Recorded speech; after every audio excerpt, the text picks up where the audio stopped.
అమ్మా బాగున్నారా? బాగున్నాం సార్. మీ పేరేంటి? నా పేరు నాయుడు వెంకటేశ్వర సార్. వెంకటేశ్వర. అవును సార్. అసలు మీ పేరు? మోనిక. ఎంతవరకు చదివావు? 9th వరకు చదివాను సార్. 9th వరకు చదివేసి మానేసావు? మానేసాను సార్. అంటే 10th ఓపెన్ రాశాను సార్. 10th ఓపెన్ రాసా? అవును సార్. దాని తర్వాత ఏం చేయాల? ఇంకేం చేయలేదు సార్. ఇంకా ఈ ఫీల్డ్ ఎప్పుడు వచ్చావు ఈ వృత్తిలోకి? ఈ వృత్తిలోకి నేను 2005 నుంచి నా డాడీతో పాటు చేసాను సార్. చిన్నపిల్లలప్పటి నుంచి కూడా అదే వృత్తిలో ఉన్నాం. ఇంకా పర్మనెంట్ గా పెళ్లి అయిన కాడి నుంచి నాకు సొంతంగా నాకంటూ బోటు. నాన్నగారు కూడా ఇదేనా? ఇదే వృత్తి. మీరు ఎంతమంది నాన్న? మేము 2 అన్నదమ్ములు సార్. డాడీ తమ్ముడు.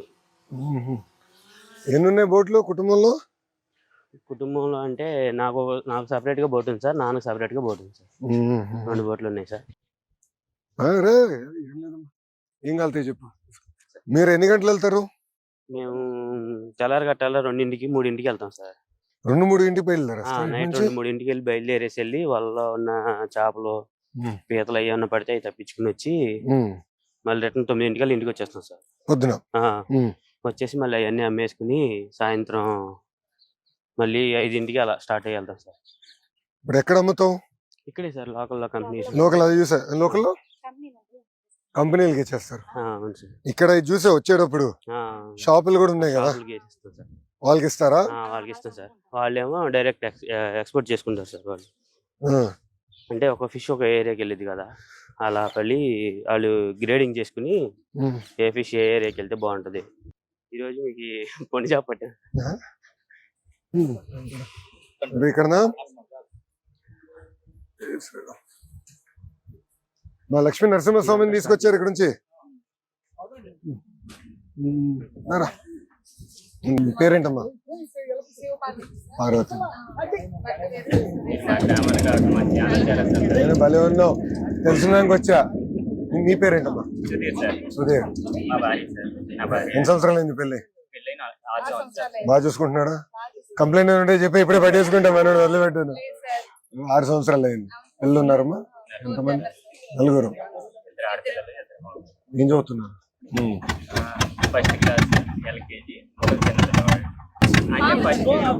ఫస్ట్ క్లాస్ కి ఇప్పుడు వెళ్ళింది కదా. ఏ బడికి పంపిస్తున్నావు?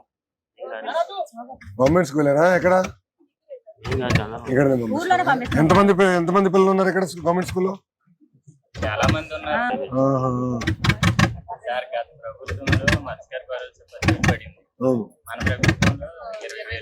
ఇప్పుడు 20,000. ఇప్పుడు 2వ విడత కూడా వచ్చిందా? 2వ విడత మొన్న వచ్చింది. అదే ఈ వేట నిషేధం అప్పుడు పడుతుంది కదా. 2వ విడత మొన్న పడింది. అది తల్లికి వందనం మొదటిసారి పడింది. ఇప్పుడు 2వది మళ్ళీ ఇప్పుడు వేస్తాం. జూలై ఇప్పుడు 16, 17, 18 మధ్యలో వేస్తాం. ఇప్పుడు ఎన్ని సంవత్సరాల నుంచి నువ్వే ఈ వృత్తి పైన ఆధారపడి ఉన్నావు నాన్న? ఏ క్లాస్ వరకు చదివావు? 8th class. పిల్లలు ఏం చదవాలనుకుంటున్నావు? అందరినీ ఆడపిల్లని బాగా చదివించాలి. Very good. ఆలోచన ఎక్కడి నుంచి వచ్చింది పాపకి?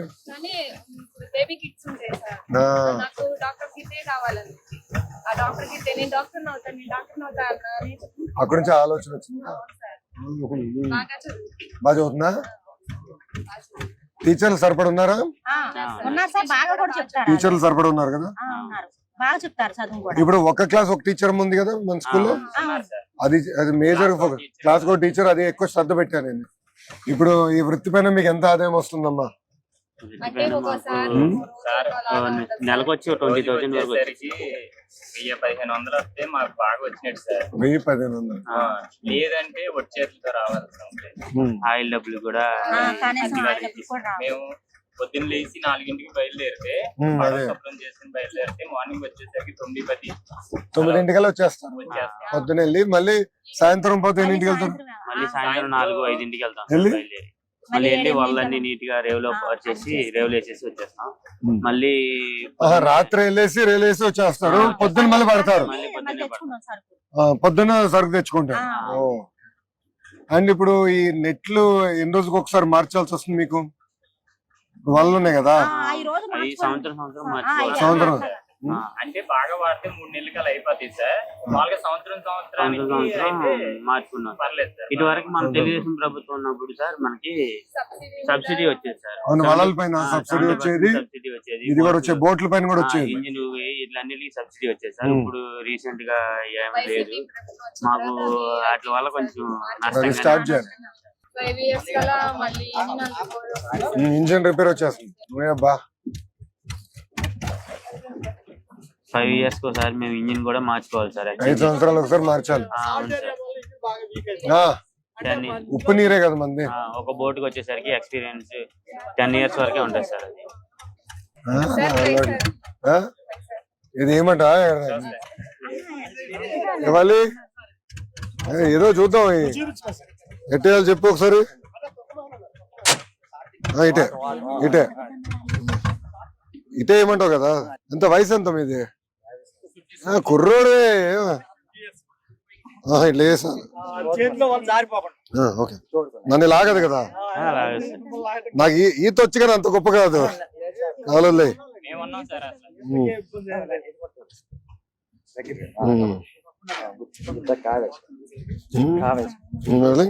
అది ఎట్లానా ఇది చేత ఇలా పట్టుకోండి సార్. ఇలా పట్టుకుని ఇది ఇట్లా ఈ చేతిలో వదిలేయాలి అంతే కదా.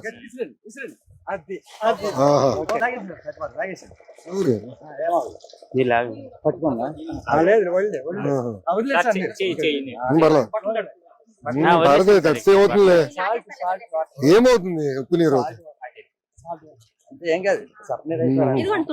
పర్లేదమ్మా దా. ఈ చేపకి ఎంతగా అమ్ముతారు? ఒక కేజీ 500 ఉంటుందండి. కేజీ 500 ఉంటుంది. ఇంత పెద్ద చేప ఎన్ని రోజుకి ఒకసారి పడతారు? ఇప్పుడు చూడండి, వరద వచ్చిన టైంలో వీటికి సంబంధించి సపరేట్ వాళ్ళు వేసినప్పుడు ఖచ్చితంగా 20 కేజీలు 25 కేజీలు పడతాం. 20 కేజీలు 10 కేజీలు పడతాయి. 20 కేజీలు 10 కేజీలు పడతాం. అంటే ఆ వాళ్ళకే కొంచెం కాస్ట్ ఎక్కువ. ఆ వాళ్ళ ధరలు ఎక్కువ. వాళ్ళ మినిమం కేజీ వచ్చేసి 500 ఉంటుంది. కేజీ వాళ్ళ 500 నుంచి 700 వరకు ఉండొచ్చు. 30-40 కేజీలు వాళ్ళ. వాళ్ళకి ఇలాంటిది బోట్ కావాలి, అలాంటి బోట్ ఒకటి కావాలి. ఇది ఆ బోట్. అలాంటిది ఇప్పుడు ఐస్ బాక్స్ అంతా మనమే కొనుక్కుని తీసుకెళ్తారు. ఐస్ బాక్స్ కంపెనీ వాళ్ళు ఇస్తారు సార్. అంటే మనం పెట్టుబడి ఎవరి దగ్గర తీసుకుంటే వాళ్ళు ఇస్తారు. పెట్టుబడి దేని తీసుకుంటాం మనం? అంటే ఇప్పుడు మనం ఒక బోట్ కొనుక్కోవాలంటే దానికి కాస్ట్ ఉంటుంది కదా. బోట్ కి వలలకి అన్నిటికి మనం ఏంటంటే ఒక దళారీ దగ్గరికి వెళ్ళి మనం ఎంతకంత 1,00,000 2 లక్షలు పెట్టుబడి చేసుకుని ఆ వలలో బోట్ అన్ని అరేంజ్ చేసుకుంటాం. అది ఐస్ బాక్స్ లో తీసుకెళ్తారు. అది అర్థం. దానిలో పడిన చేపలను తీసి ఐస్ ఎక్కడ కొంటావు? కంపెనీ వాళ్ళు ఇస్తారు. వాళ్ళ పొద్దున ఇస్తారా?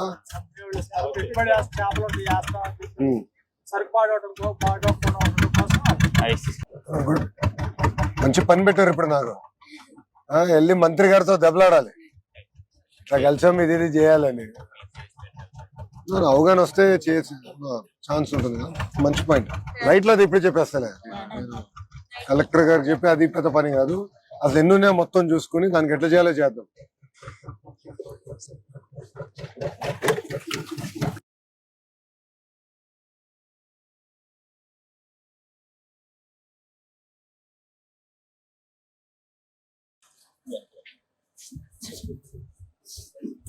మా లైఫ్ లో బెస్ట్ మూమెంట్ సార్. నేను నేర్చుకోవడానికి వచ్చా. లేదు సార్, మేము అక్కడ దాకా రాలేం కదా సార్. మీరే మా కోసం అక్కడ నుంచి ఇక్కడ దాకా.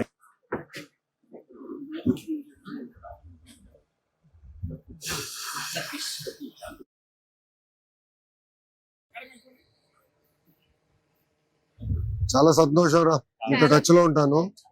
నీ వివరాలు తీసుకుంటే నేను మెసేజ్ పెడతా నా ఫోన్ నుంచి.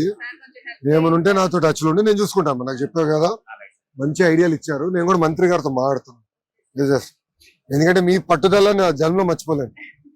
ఎందుకంటే కొన్ని సంఘటనలు జీవితాలు మార్చేస్తుంది కదా. నాకు ఇప్పుడు కూడా బాగా గుర్తు ఆ ఊర్లో నడిచింది.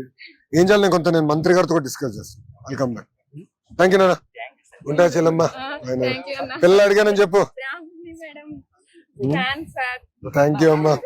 ఆమె దెబ్బ వాళ్ళు చూడ ఎట్టయిపోయినా సనగైపోయాను. నా బాధలు ఎవరు చెప్పుకోవాలి. రాదా ఇట్రా దగ్గర రాదా దగ్గర ఉంటా చెల్లి. ఉంటానన్నా, వెళ్ళొస్తానమ్మా, బాయ్ రా. దాదా మీరు కూడా ఈ ఊరే తల్లి? మీరు కూడా పుట్టి పెరిగింది ఇక్కడనేనా? చెప్పురా. ఫోటోనా? దాదా దాదా అరే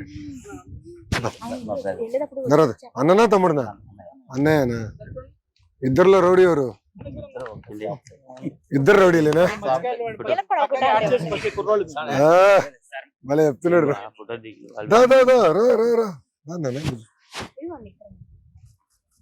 మరి ఇబ్బంది ఏం పెట్టలే కదా?